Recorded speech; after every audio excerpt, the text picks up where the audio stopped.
But you were talking about Malthusianism. I think that's also worth talking about. The British East India Company has two guys that essentially define economics today. One is David Ricardo. He's the head of the British East India Company, practically, and he's the source of monetarism, right? Of Milton Friedman, Chicago School, stuff like this. However, they also have a training academy for their executives. It's called Haileybury, and here we have Malthus, Thomas Malthus. He copies things from Venetians. He copies from a guy called Ortes of Venice. But this whole idea that there are too many people, that science and technology can't make a difference. Malthus was the big ideologue of the British East India Company, and they ran genocide in India. In other words, you talk about genocide, they did it in India on a vast scale. So Malthus is this idea. World is overpopulated. Science and technology can do nothing. Progress is impossible. It'll always be the same, right? There's no way out of it. That leads to Darwin. That's essentially Darwin's worldview, which is scientifically false.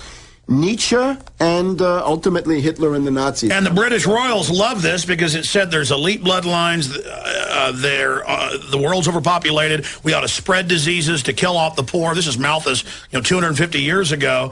And so this goes along and then develops ideas like social Darwinism. We're killing people, doing them a favor. It grows into the eugenics with Galton. Right. And that's this entire stream of where we are today. And again, Prince Philip. If Prince Philip says he wants to be reincarnated as a deadly virus to come back and kill people and help solve the problem of overpopulation, again, that statement goes beyond anything Hitler ever said. And that is repeated by all these top professors like Pianka here at UT.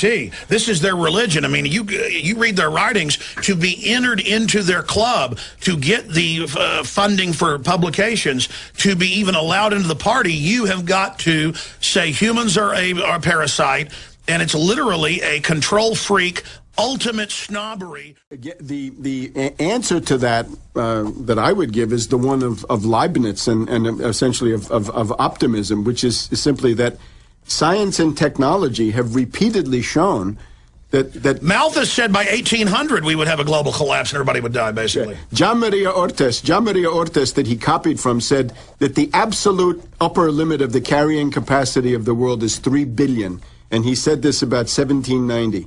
In an essay on population, and Malthus simply took that. So the Malthusian argument is that the population outpaces food production. It's the opposite. Food production outpaces population as long as you simply allow science and technology to be supported. People are wealth.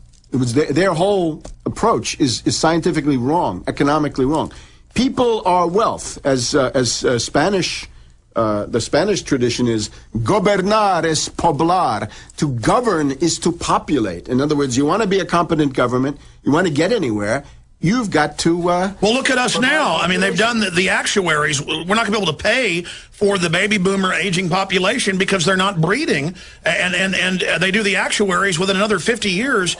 I mean, it's total collapse. I mean, not even 50. This is all common sense, but you have this view, this feudal view, whether it was Japan, China, Europe, it's always the same tropism, as you put it, that they keep the serfs on 10% of the land.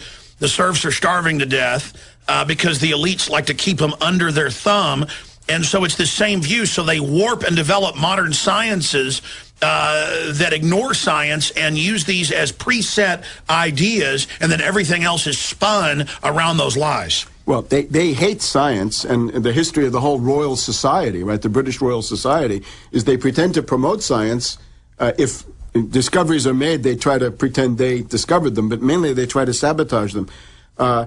The other thing is this mentality, and we mentioned Theodore Roosevelt.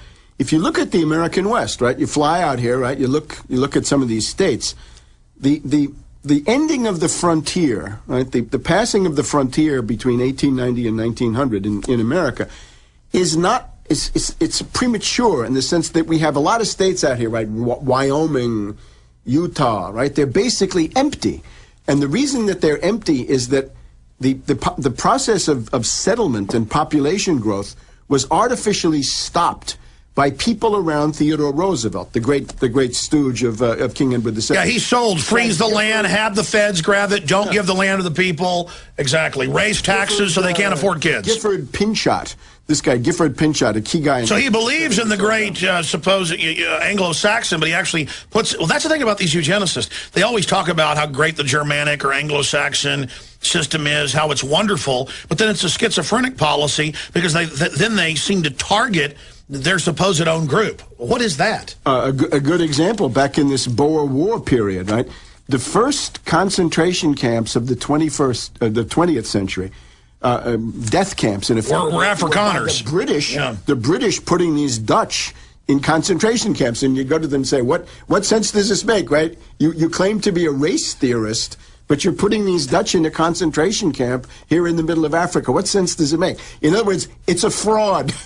In other words, it's ultimately only designed to serve imperial power. What they were concerned about in the case of the United States, the Homestead Act is one of the greatest land reforms in human history, right? The idea that you got this immense expanse and you're going to make that into family farms.